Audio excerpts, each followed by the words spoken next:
this one right. Typology. Typology is what us Bible readers and studiers understand as in the Bible, they're what you call types or what you call shadows. Let me break it down to you. I am a pastor and police officer. Don't get mad. That's God. I'm anointed and appointed. You got a problem with it, talk to God. My grandfather on my mother's side was a police officer. My grandfather on my daddy's side was a preacher. The preacher, granddaddy or grandpa Abraham, or you say Abraham, was a picture or type of Rod Pinckney to come. Grandpa Nathaniel on my mama's side was a police officer. He was a type or picture of what was to come. So God says his granddaddy on one side is a police officer. His granddad on the other side is a preacher. I'm going to put both of them. And so God says, now watch this. The first time they did this and cried out, Moses, smite the rock. You got it? All right. That was a picture, a type. The rock was a picture, a type, or shadow of Jesus Christ. Jesus being smitten on the cross. Now, how many of you know Jesus was crucified and smitten and crucified one time? And once he was crucified and smitten one time, since that time, if we want to be saved, if we want that living water, we simply go speak to the rock. He said, what you don't realize is I'm setting something up for hundreds of years later that you don't even understand. Some of y'all don't understand that there's some things going on in your life. See, when my granddaddy was a preacher, Abraham, he didn't know he was setting some things up for me to be a preacher. He didn't know he was setting some things up in his genes to talk, because pastors have to be able to talk. He didn't know that he was giving me a genetic structure that I could talk all the time. Monique get tired, but it's in me. You and Aaron must take the staff and the assembly attorney and the people what speak to the rock over there, and I will pour out water. Let's see the failure. You will provide enough water from the rock to satisfy the whole community livestock. So Moses did as he told. He took the staff from the place where it was kept for the Lord. So far, so good. Then he and Aaron summoned the people to come together at the rock. And now here's the failure.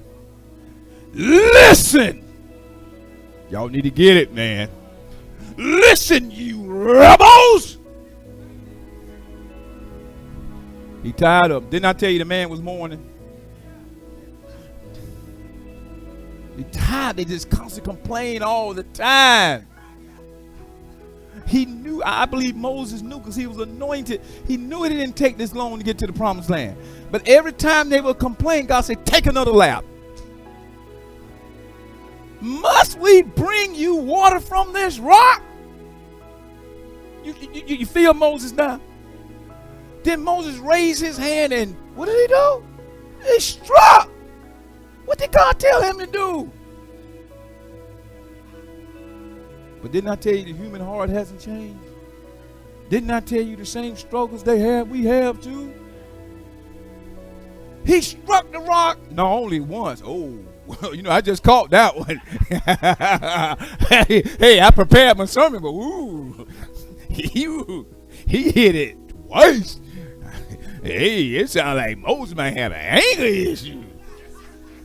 I might have gave the brother once, but he hit it twice with the staff and water. Wait a minute. God still honored. You getting this? Because God knows, watch this, what you dealing with in your heart. Do you know God will still take care of you even in your foolishness? Anybody here can relate that God still stuck with you even in your disobedience? Can I get this right? He looked beyond our fault. Did I get that right? But the Lord said to Moses, and Aaron, because you did not trust me enough to demonstrate my holiness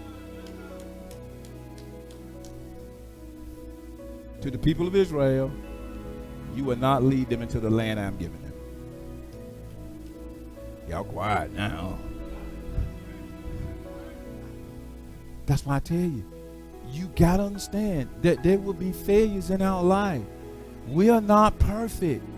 But what God been laying on my heart, favor will come after failure. But you got to continue to trust God. Your favor is on me. See, some of us get the big head and think when God began to set us up for our, not only he's anointed us, but our appointment, that we think it's us. And so Moses is making it plain. I can't do this without you. This has to be all of you and really none of me, but I got to participate, because in order for your will to be on earth as it is in heaven, I've got to be obedient.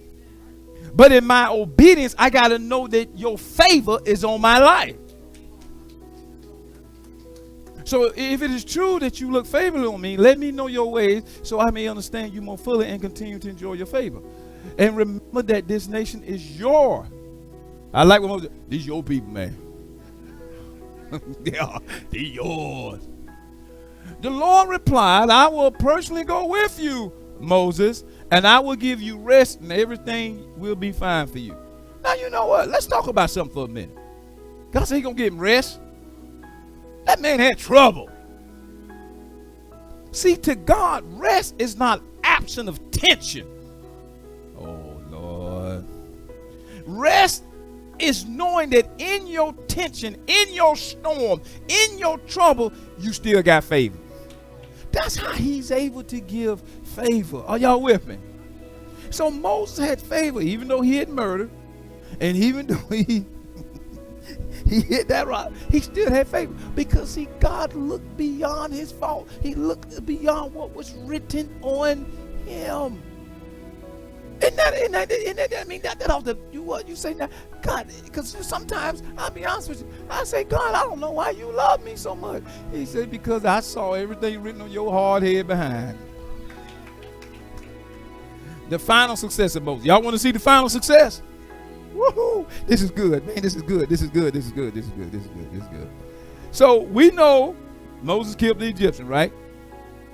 We know he really messed up when he smoked that rock, what, twice? A lot of us say, you know, Moses, he's supposed to lead the people to the promised land, but once he did that, God said, you're not going to lead them. So see, what we want to do is give Moses a big red F. 6 days later, Jesus took Peter, James, and the two brothers, James and John, and led them up into a high mountain to be alone. As the men watched Jesus' appearance was transformed. This is known as the mountain of transfiguration. So that his face shone like the sun, and his clothes became white light. You know what Jesus did? He said, I'm going to show y'all how I look in glory. I'm going to show you this heavenly Amani. Did I get that right? That Amani? Okay. I'm going to show you how I look. What happened? His face shone like the sun, and his clothes became white as light. Suddenly, who's the first one? No, not Moses. Not the one who committed murder. Not the one who smoked the rock twice when he told him to speak to the rock.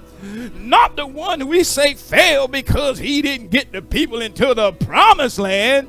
No, when Jesus goes up on the Mount of Transfiguration, suddenly Moses and Elijah appeared and began talking with Jesus. God dog.